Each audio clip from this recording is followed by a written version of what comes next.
for Bohemia or the throne of my father will I break my solemn oath, nor betray my beloved. If on shore we are forbidden together to dwell, then we are put to sea on a vessel bound and ready. If you will not change your course, then make for Sicilia, and there present yourself and your fair princess before King Leontines. And there ask him forgiveness unbound from your father. He is torn twixt to be more kind now than once was. Worthy Camilla, what reason for visitation could we offer this king, sent as envoys of King Polixenes? We are in your debt for this plan of marriage. A course more promising than the wild dedications of uncharted waters. Prosperity is the very bond of love.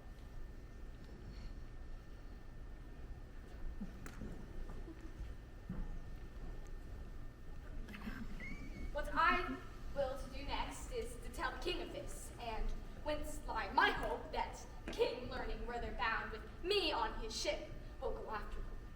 Fair Sicily, please, let it be.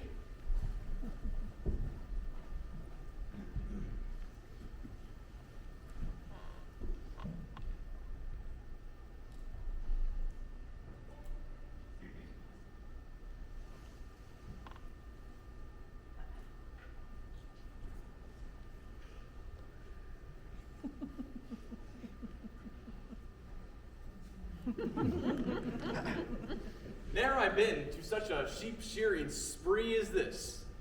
Flowers, frivolity, feasting, and good company, sure. But a king in disguise? Well, not only he, but the prince too. Heir to the throne, taking a wife, fainting a farmer's life. Ballads, betrayal, betrothal, 'tis far more fetched than might be writ, or made for a jester's kit. Yet left unended many loose threads yet to knit. Hi, hurry must I, if to follow these youths to see, and take note of this evermost twisted plot. But wait, who cometh at this hour? See what place we find ourselves in now. There's no other way but to tell king she's changeling, and none her flesh and blood. Nay, but hear me. Nay, but hear me. She being none her flesh means this. You have not offended the king, and thus not to be punished by him. Show those things we found about her, and the law will have no hold on you. I will tell the king all, and his son's prince too. No honesty take me, brother-in-law, to the king.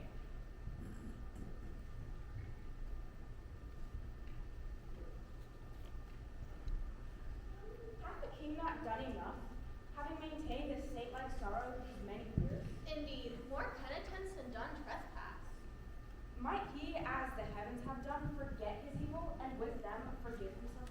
Might any we forget our young heirs or our most sweet queen?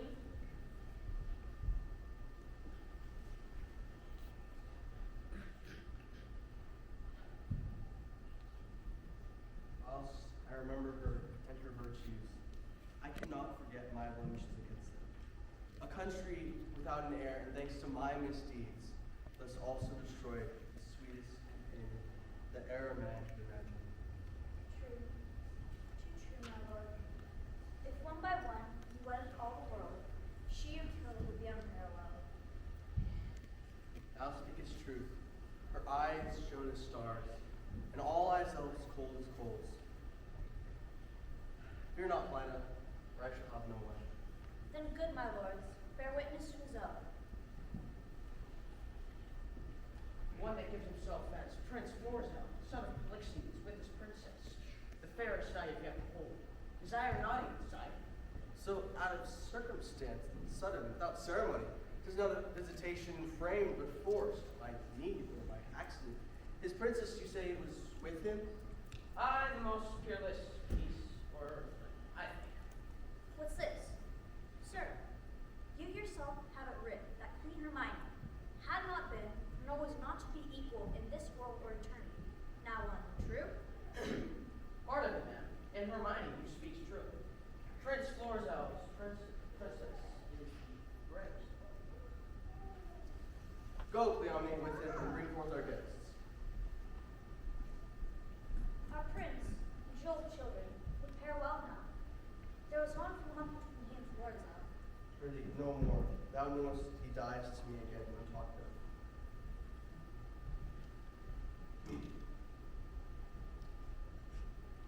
Oh, your father's image is so hidden you, his very heir. Most dearly, welcome. By his command, come me to Sicily. If not for the infirmity of age, himself would bring all love and friendship now sent to my greeting. Yours welcome here as spring is to the earth, with all happiness and endless apologies for all the wrong that I did to your home. And who is your lovely princess? She came from Libya. Merrily and welcome, princess. Perdita. Most noble sir, Bohemian greets you from the south through me. Desires you trust his son, who has his dignity and duty both cast off, fled from his father's throne, and with a shepherd's daughter. Where is Polixenes? Here in your city, one chase of this fair couple, met on the way, the father of this seeming lady and your brother, with Camilla, as now these poor men in question, where they quake as Bohemian friends. Oh, my poor father! The heaven-sent spies upon us will not have our contract celebrated. Is this the daughter of a king? She is one once she is my wife. At once, I see, but your good father's speed will go on very unlikely. Step forth, my advocate, as his brother. At your request, my father will grant precious things as tributes. Mark what way I may make. Come, we now go to it.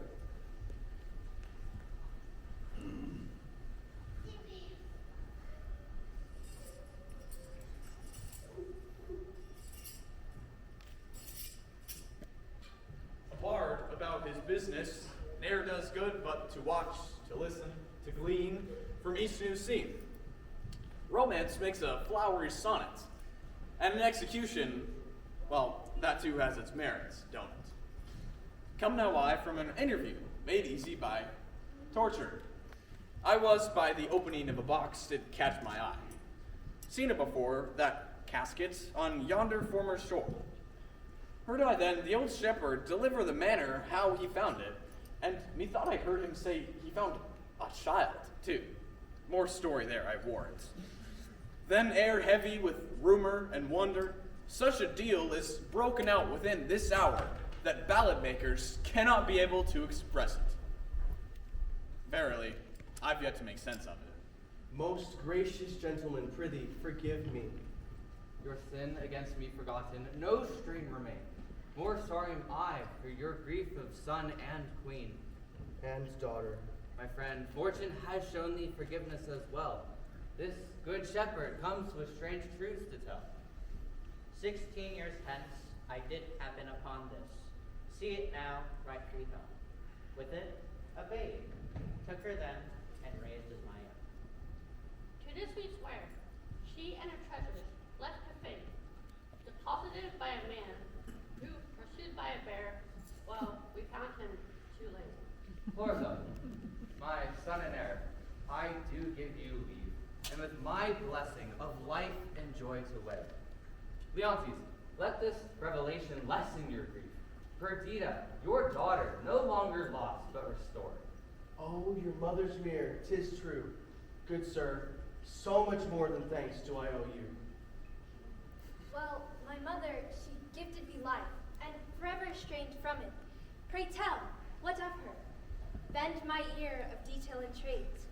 I am void of any familiarity of her being or attribute. Ne'er I heard of such an encounter. This audience of kings and princes and princesses too, for certain now unfolding the prettiest touch of all. Leontes bravely offering the sad relation of the queen's death, his confession made complete. From sorrow, to see a heart nearly broken. Salved to his wound, each word of praise a remedy. To hear the queen wreathed in honor upon honor, the endless adoration of those who knew her best. None more ardent than her most loyal friend, in whose keeping Lady Paulina hath a statue. Many years in the doing, and now newly completed by that rare artistic master who could put breath into their work. A replica of Hermione so real that they say one could speak to her and stand in hope of an answer. Commissioned by her, none other can prove its truth. Lo, they depart, the great lady doth lead them on.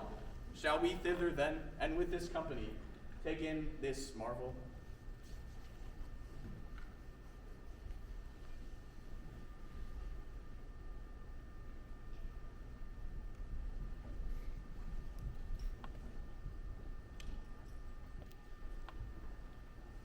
Oh, brave and good Paulina, you give us great comfort. So she looks peerless. Here then kept lonely and apart. But here it is, prepared to see the light, as lively mocked, as ever still sleep mocked death. Behold, and say 'tis well. My lord, speak at first. Comes it not something near? Her natural posture, chide me, dear stone. Thou art she. That's her.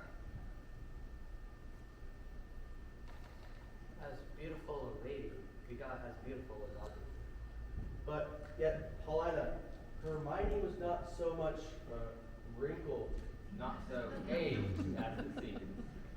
So much more our Carver's excellence, to let pass 16 years and make her as she would be. Give me leave, and do not say 'tis superstition, that I kneel and then implore her blessing. Lady, dear queen, that ended but when I once began. Give me that hand of yours to kiss. Oh, patience. The statue's but new, the color's not dry. If I had thought the sight would thus have brought you, I had not shown it. Do not draw the curtain. No longer shall you gaze on it, lest fancy it moves. Masterly done, the very life seems warm upon her brow. There is an air that comes from her, that fine chisel can never yet cut breath. Let no man mock me, for I will embrace her. Good, my lord, forbear your mar if you do, and stain yourself with oil. Either forbear and quit presently this place, or you can resolve yourself for more amazement. If you can behold it, I can make the statue move indeed, descend and take you by the hand. What you can make her do, I am content to look on. Awake your faith, one and all. 'Tis time to send, be stone no more. Dear life redeems you. What is this magic? She embraces him. If she pertains to life, let her speak too. You live? For 16-year penance, I forgive you. Fair maiden, kneel and pray your mother's blessing. Turn to me, or her deed is found. Heaven look down, and pour your graces upon my daughter's head. Tell me, mine own, where hast thou been preserved? How found? Knowing by Paulina that the oracle gave hope of my babe's survival, thus preserved my life to see this day. And you, lady, what is your tale of concealment? Oh, there's time enough for that. Go together, you precious winners all, and rejoice. Good Paulina, lead us on from hence, where we may each one leisurely recount our part. Lead on.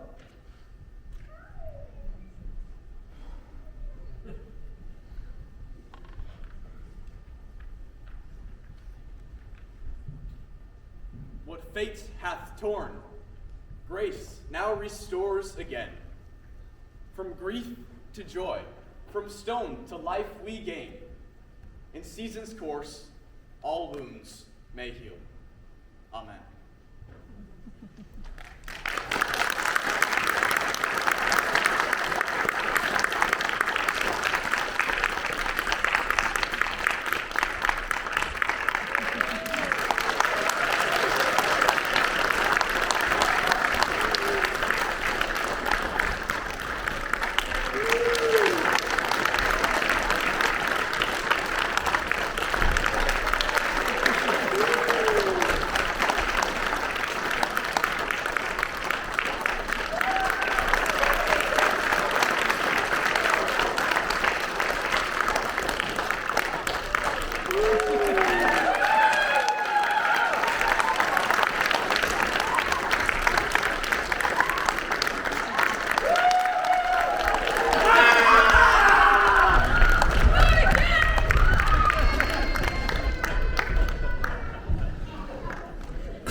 To be able to have performed these 2-day set of A Winter's Tale for each one of you. Thank you so much for coming out today.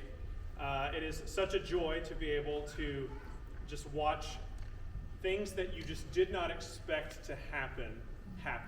The growth, leadership, dedication, all these things you expect out of school students, but to see it go beyond what you expect and to really run is such a joy in all of our hearts as parents, as educators. And so we are so proud of our students. I want to make a couple of thank yous, as I know that Mrs. Correa had said this at the beginning, but a warm and heartfelt thank you to Garden Valley Church for them just opening the doors to us in so many ways this year, especially for the use of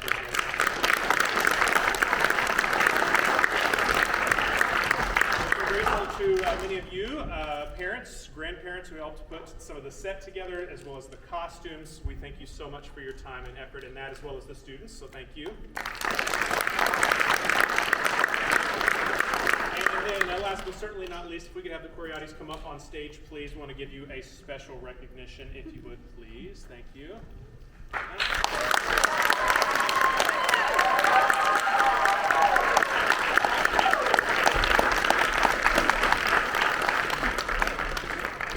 Gift for you. This is a gift for both of you as well. Many of the parents that got together to want to just do a small portion of what we think is a great effort that you two have given, and we thank you so much for all of your time and effort.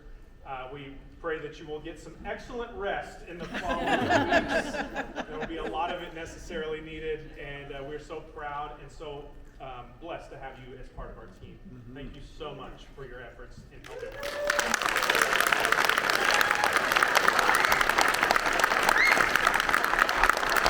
Okay, there's no more to be said except thank you for coming, and let's greet and thank all of our students. Thank you for coming. Good afternoon. Oh, one more. Having a cast picture first before. Okay, we'll do a cast picture.